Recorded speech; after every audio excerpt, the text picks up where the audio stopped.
knowledge to girls aged like from 9 to 13. And we designed or developed the system, and the girls built it together, and then this kind of feather clothes the feathers? girls designed themselves. Ah, all right. And you said you have painted them with a special pen. Can you say more about this? Yeah, this is not really paint, it's 3D printing plastic, but with the pen, where not ink is inside, but this melted plastic is possible to draw. So like these feathers are drawn, and so that the girls could also put their individuality inside the object after finishing the technological process. So trying to combine art and science in a certain way to encourage the girls in doing stuff. So that they become knowledgeable in techniques as well. All right. And some visitors have asked what this microphone is for. This actually, the idea was to measure the air quality. So that certain air pollution is triggered with the air pollution sensor actually. So if there is like a cigarette smoke spreading on it, then the motion is getting more hectic and fast, as if that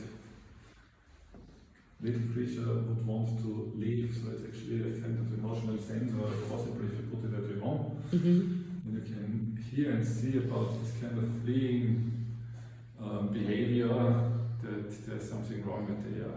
Ah, all right, that's interesting. And then we have these. You have exhibited them in a little cafe Mill, and they are actually also usually moving, but we decided to show them in a static manner, as sculptures only. Can you say a little bit about the progress, or how you made them? Yeah, generally, this is part of the series Theatre Monde, which is a big installation, has been a big installation and multi-exhibition at 3 different spaces. The one mentioned is Café Mill, outside in this kind of diorama situation on the street. These two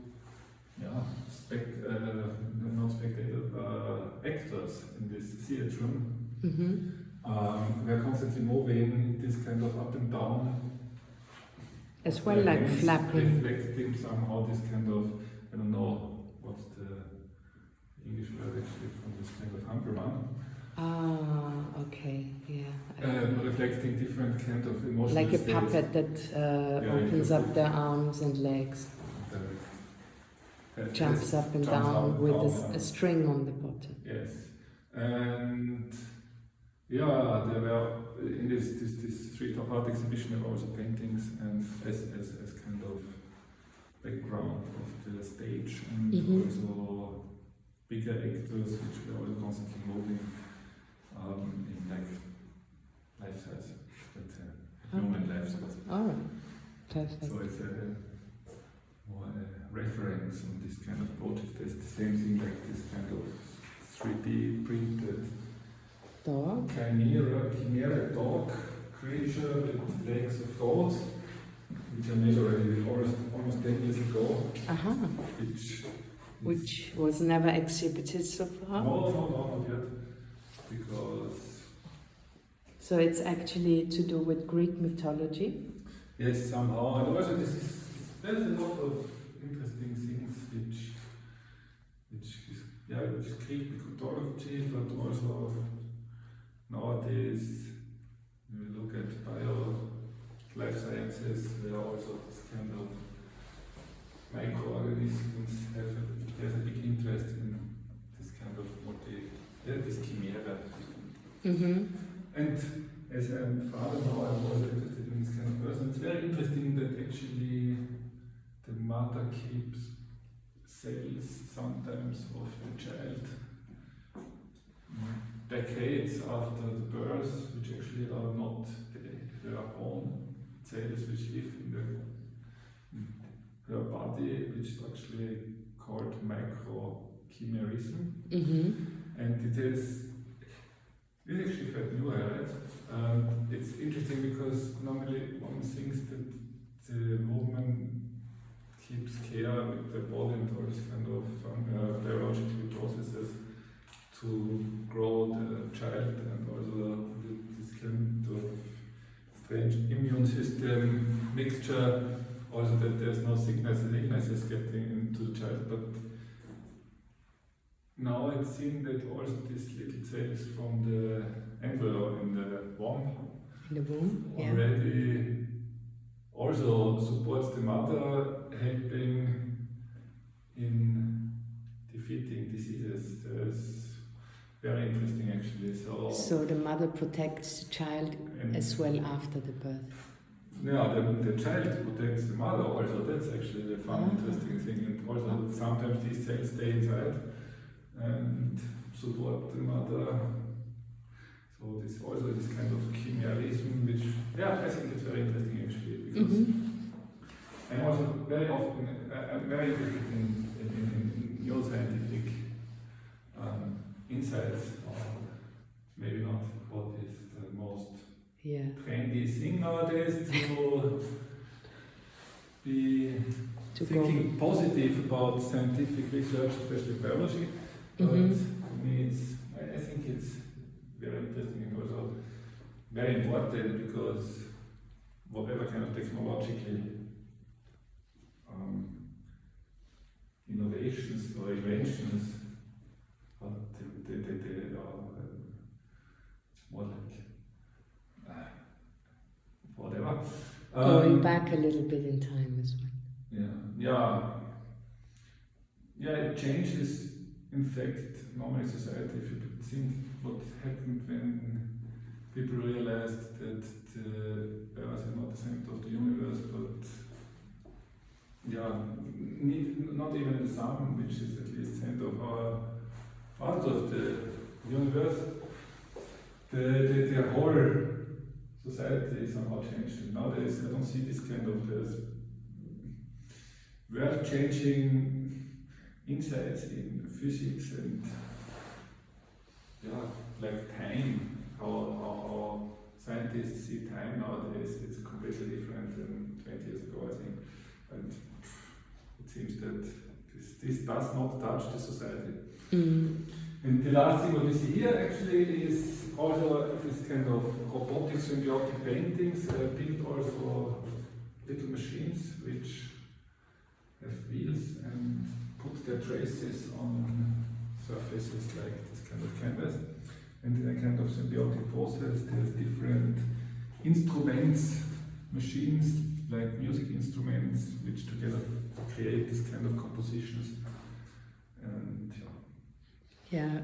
we have actually a longer history than the art. So we were in school together at Akademisches Gymnasium, and our teacher was Hartmut Urban. Can you say that there was some influence in our childhood already when we had our drawing lessons in school? Yeah, in fact, I did not have so long fine art classes in school, because I switched, I think, what was it for us? I think the seventh. No. Yeah. First we had music and BA, and in the 7th grade we had to choose. It was just 1 year or 2, as far as I remember. I think whatever.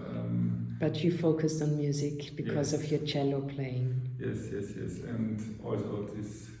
But in fact, it was very interesting. Actually, he was a very, very good teacher, I would say, in a way that he showed how enthusiastic one can be about art But in this time I was more or less interested mainly in music.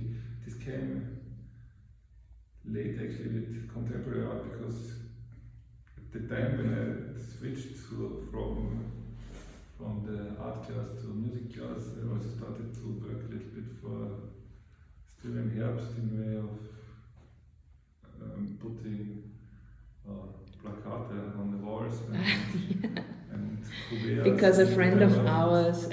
ours said, "I pay you for putting up posters," and then in the end he always deducted the fines he had to pay because I did the same. I put the posters over the Ankünder, and then he said, "Sorry, I had to pay this, you don't get paid." And after that, I think I stopped working for him. Yeah, we also started to work as exhibition guard actually. For Grazer Kunstverein. Yeah, in Störrische Herbst, by the Grazer Kunstverein. And there were in these times a lot of catalogs always for cross-referencing and all the student Herbst catalogs. And there I got actually my interest in The interest, yeah. contemporary art. Yeah, I was actually brought up in Störrische Herbst exhibitions and events because my parents, they always went for exhibitions and openings. And I have basically got it with the mother milk. Yeah. So mostly I remember kissing my father, my father kissed me goodnight and said, "Yeah, we're going to Störrische Herbst now." And I remember very well that I was there taking care of my brother because he's younger. And so I basically attended lots of Herbst openings later as well when they dragged us along. But with these artworks, I want to also reference the exhibition you had several years ago with Kunsthalle. Yeah. And that's actually where we met again after all these years. Yeah. If we forget that we lived together when we were studying. But I saw you work first actually in Vienna when I got to visit you, when you studied there at the Academy, right? No, yeah, applied arts. Oh, applied arts, okay. So I thought it was okay. At the Applied Arts University, and you have also taught there, right? Yeah, 15 years almost. Yeah. With the class of Brigitte Kovans. Ah. Yeah, I left, let's say, with 24 cards and came back at 43. Oh, okay. Yeah. So it's now 3 years ago. Yeah. So Brigitte Kovans was your professor? I worked for as an assistant. My professor was Peter Weber, Dudesek Karel and Tom Fürstner at the media art class. Mm-hmm. And directly after finishing my studies, I started as assistant at the class of Brigitte Kovans and stayed there, and also later at the class of the media art class from Wutschnell until 2017. Mm-hmm. But I remember when I visited you, there was robots all the time. You made these robots first that are applied to your arm, where Yes, you did tattoos. Robots, yeah. And at that time, when you showed it to me first, I was a bit skeptical. And I thought, oh goodness me, a robot that tattoos you. And I was scared that I had to volunteer to do it because I'm very... this was 2004. Yeah. When I made this robotic tattoo, and it was like kind of pre-performance hype time. Mm-hmm. And it was in this time very extreme, and nowadays this is something which is not anymore a performance. Yeah. There's a big change in performance in the last 20 years. Yeah. But for me it was more interesting actually to create a permanent creation relationship between human and machine as mine, and experiment. I like the self-experiment to get knowledge and now it's already some say 442. This was the first one actually. This was from Pierre one, which I have a second with a Tokyo Japanese artist and curator. Okay. And this was a test which and was did made you in get Athens, and did you get the marriage one? ritual. Which one is the marriage one? Yeah, this one. This one. And Yeah, for the birth of your child? Yeah, there's Not no yet. Not yet. No, there's already 10 months to the baby, so I don't think Yeah. I think it's enough now. The arms are full. Yeah. Maybe the legs to follow. It's not so much about the tattooing process. The tattooing culture is not something which is I'm totally interested in anyway. Actually, I was more interested that actually the color as a part of the machine which penetrates my body through a needle, which is a very very strong interaction. Let's say with involvement of blood somehow. So it's not a cozy connection, but also one which. Is like more lifelike and not pretending that life is only fun and happiness, but there's also suffering and sometimes also hurting involved. But this does not mean that something is not something is not good just because there's a little bit of hurting involved. So it's also not interesting. There is no masochistic interest. But the bonding which I got to that machine, especially also because it chose that area here which I can see all the time. Like an arm that's prolonged somehow, or some sort of creature that becomes part of you. Yes, and also let's get back to this kind of chimeras in a kind of thinking game. This connection with color and the robots and me via color is also this kind of combined. We only think not so much about what's the word, a cyborg. Yeah. It's always this kind of thing where there's metal and some kind of human brain inside, but it's also we have already this connection to technology. A lot of people have teeth which are technologically repaired, and I have this kind of glasses systems which help me to see better. Yeah. And some people have hearing aids. And more interesting terms when you get to heart beat.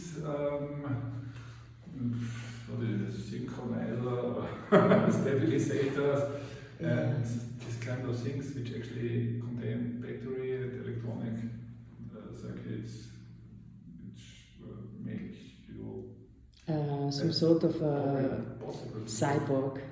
Yeah, and also if you have this kind of mental needs or Yeah. so whatever. But in our culture, or in this culture, and embedded at least,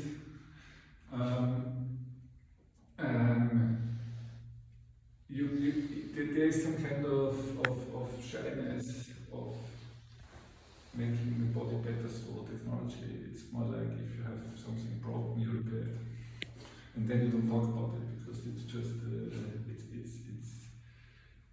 it's part of the repair system, and it's not, even if that is knee won't break normally. That was out of paper. Yeah. But let's go back to the robots you're building now for these paintings. You use at times cars that you can direct with a little operation system, and then you actually, some people ask, why are these in this order, and is the robot himself choosing how it's done? But you're actually programming it for every work again, aren't you? Again, in this situation, I make different roles. At the moment, I do autonomous systems which have some kind of choreography, which I sometimes program as really like dance.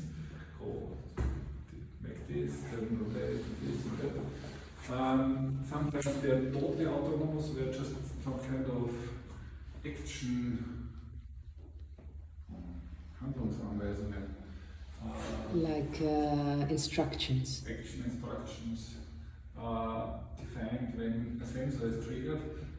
Sometimes I make them remote controlled, sometimes in this case they are wireless remote controlled, and sometimes also with a cable, so there's a connection to my body. So, but generally that's always the question: what do I want to achieve with the artwork or this art series?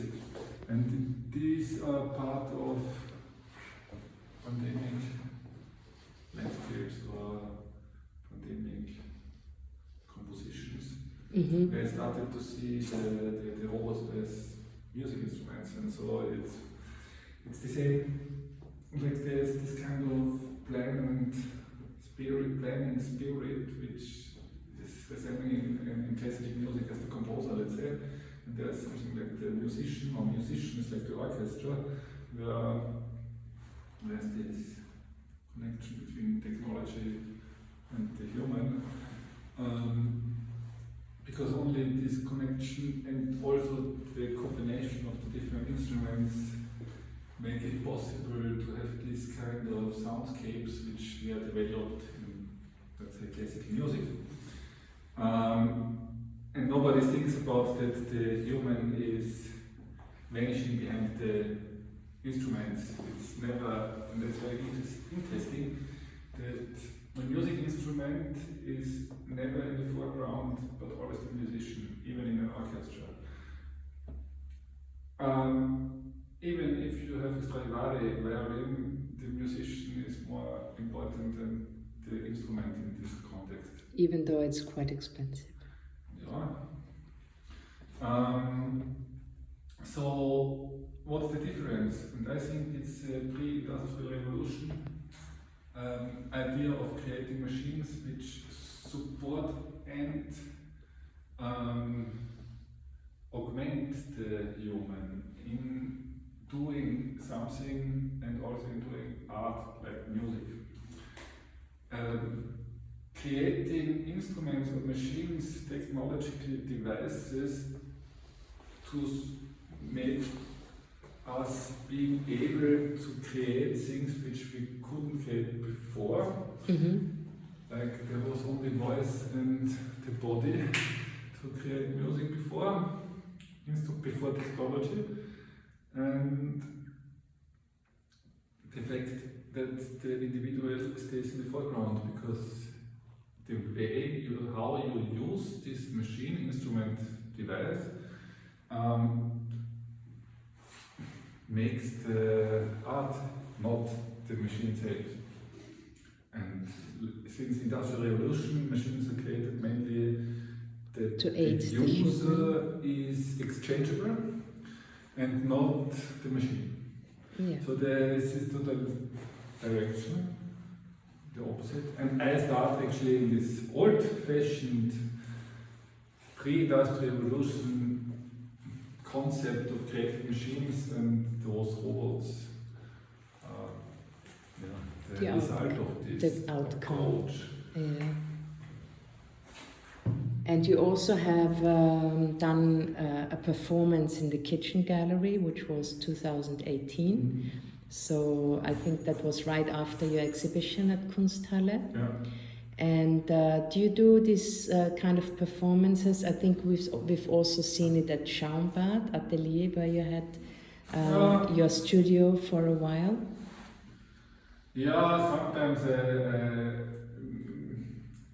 this kind of performance, no, I'm not doing it so much anymore, because I got this system of multiple layers, because these performances were always this kind of gesture. There was the idea of the motion motive of the machine and generally about motion, and the visual output has not so much importance, and this gesture was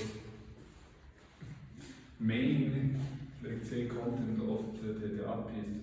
Now I'm thinking farther, let's say, and seeing those machines not the machine itself is so interesting anymore for me, but yeah, what can be done with those machines.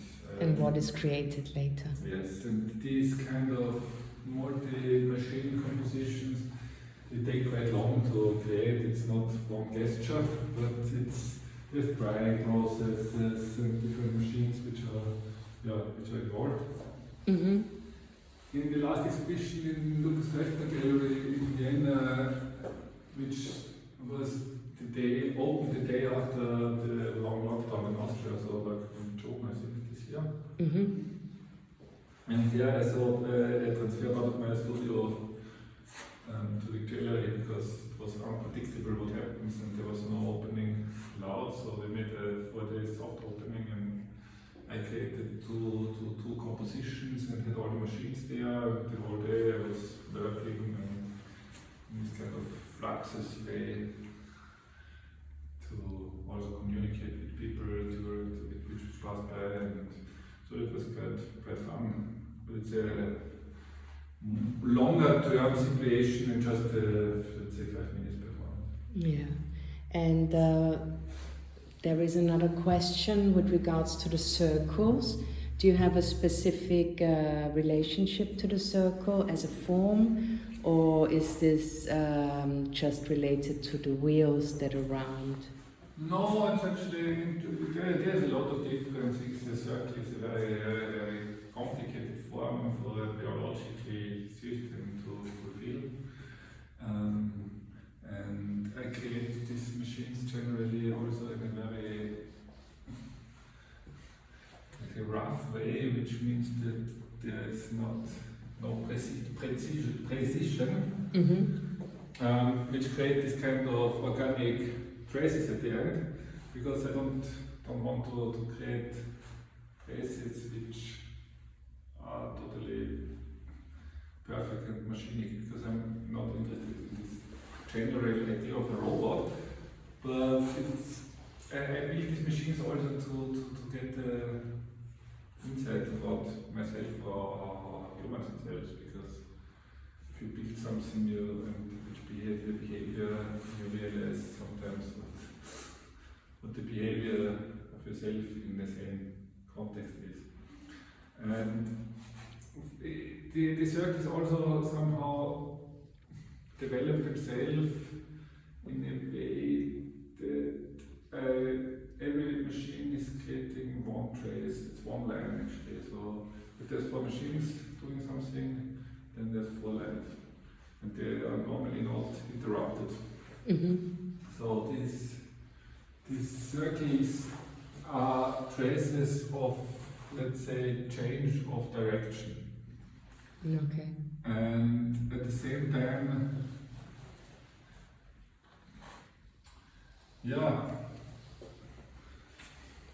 circles, they are like eyes, also this kind of reference to organic systems, also balls or holes. Because what you just told me earlier today when we were in your studio in Graz, you said that you're interested in the stratosphere, the Yes. Planets, and also milk streets, Yes. and something you're working on at the moment. Could it maybe be that this has developed out of these Definitively, actually, works? for Yeah. sure. Definitely.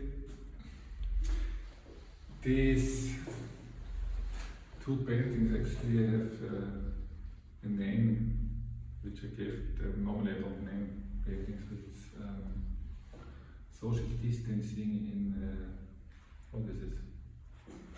Black hole universe, I think. Because this Yeah. black is actually a very special black, which Okay. is super dark, which creates kind of holes. And the dots try to refer also a little bit this kind of near connections and far away connections. And yeah, this quantum physics and astro, also space is an interesting place. I mean, we have already the possibility of making space tourism, but there is in fact no interest in the society in space travel. I think some pay enormous amounts to go. Yeah, but if you look deeper, then you see this is a commercial idea, because then how many resources are on asteroids which contain mainly whatever? So I don't think that this whole idea of expanding in the universe and creating colonies and new concepts of societies on other places is like Star Trek and the 70s, 60s, 80s. Well, time travel somehow as well, which brings us back to time. Time travel is actually, it's mainly time travel.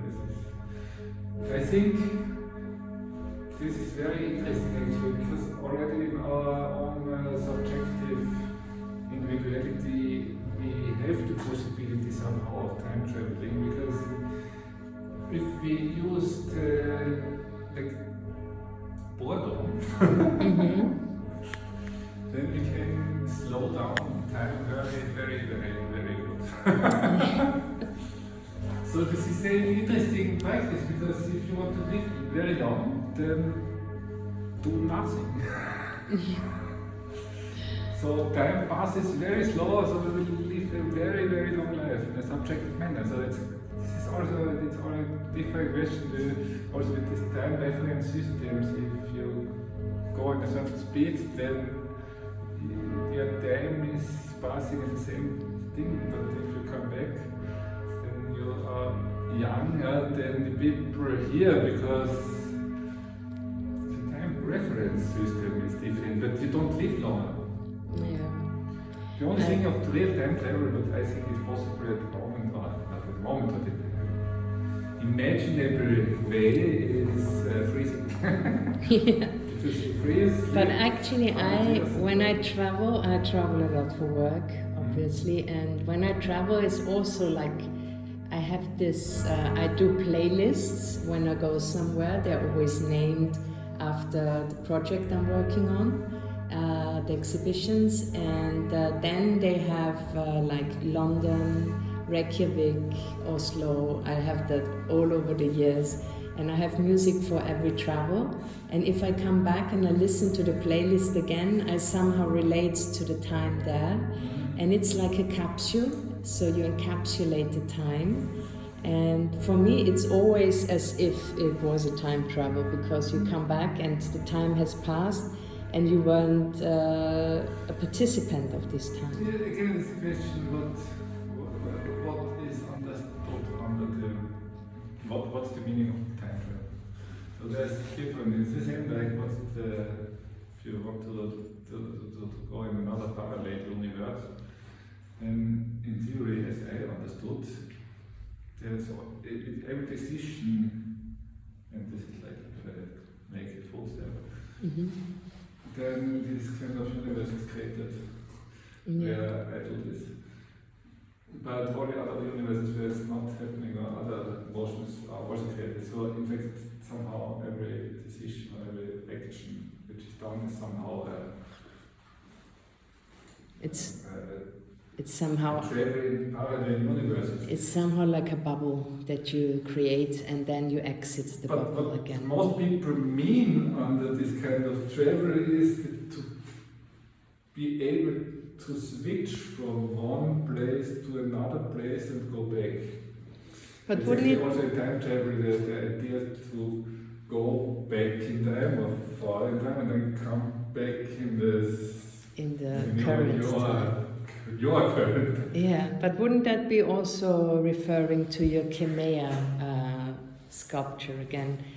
which is also, you said, you talked about the womb of a mother, and that you're sort of encapsulated, and your first time there, basically before you were or before you are born, is basically some sort of a bubble. And this could relate to your sculpture here, isn't that the case? Yeah, also, there is also a lot of other questions, like you are not in a bubble, but you're part of the body of the mother as a child. So that's a very interesting thing, because at least until the cut of the preliminary cord or something like this. The umbilical cord? Umbilical cord, yeah. There is an absolute connection. A symbiosis. So, yeah, symbiosis. We can have other symbiosis, but this is like, you don't have a symbiosis with your finger, but it's part of you. And that's very interesting, because in a certain way there's two brains and or elements double existing in this time. And it's very interesting for me as a society that this is kind of also not really part of the discussion in the world, what this and also afterwards, after birth, what this kind of change of body and rebuilding of the factory in the state of before, to be able to rebuild another life. Yeah. So in fact, the main part of this whole process or to create a life, more likely. Because what we always think somehow it's what is communicated somehow is that the parents make both somehow have both the same 50% of the child is but in fact, in my opinion, it's just the building information, half of the building information, but the whole creation process happens in this around 9 months inside the body of the woman. Of the mother. And all the things which happen around surrounding are part of this creation process, for sure, where in a kind of social way, the male is involved somehow. But in general, this can we maybe start the bird once more? Sorry, I didn't want to interrupt. But I think that's... the creation of at least lifelike seeming, sometimes lifelike seeming faces is for me kind of an interesting situation, because I'm very interested in what is this, what makes things like alive. Yeah. What I like in the installation, and this time we've discussed it before you actually build up your work yourself, is the symbiosis with the tower, or a connection that is created. And I think here we can see it quite well with the shadows, which is always an important thing for me, to play with the light that exists. And have you created this in the wake of my overall concept, or why is this so perfectly done? I was studying sometimes architecture, because the surrounding space is always very important, and always scanning all spaces inside. And I think over the years there is this kind of feeling which came up when I entered space, and I'm not totally, I try not to conceptualize if I put things there, but more communicate with space and just put the things on, and this happens very intuitively, and that's why I think this kind of... With the ceiling as well is quite interesting. Yeah, this is an amazing building actually, because I think That's maybe also a little preview what we discussed with your larger work. I saw you've done it in your studio by now, but in England we will hang your larger work from the ceiling, which is gonna be not the first time I've done it, but the first time with canvas. And we will see that later. It's in the exhibition, What Do We Need Art For? And this actually, the title resulted out of a book that I bought at Walter König in London. And it was a Rimschneider lecture at the State Academy in Germany, in Karlsruhe.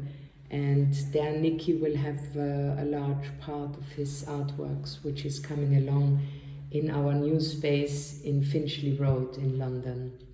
And just to finalize now, I would like to go back to these works once more, and maybe you can explain again about the color and the mechanism you use to create these.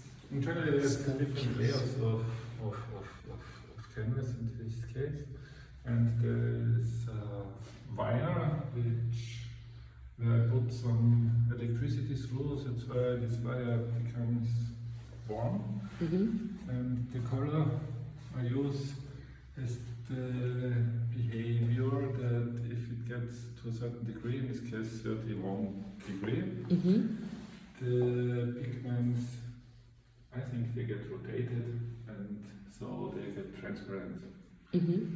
So what in the moment when there is this heat, then actually the canvas gets in its original color of the fabric actually. The black. So the black turns to transparent, and as there is some... In this particular places where the heat is created. Yes, it's a layer. Yeah. So it's like a layer frame. Okay.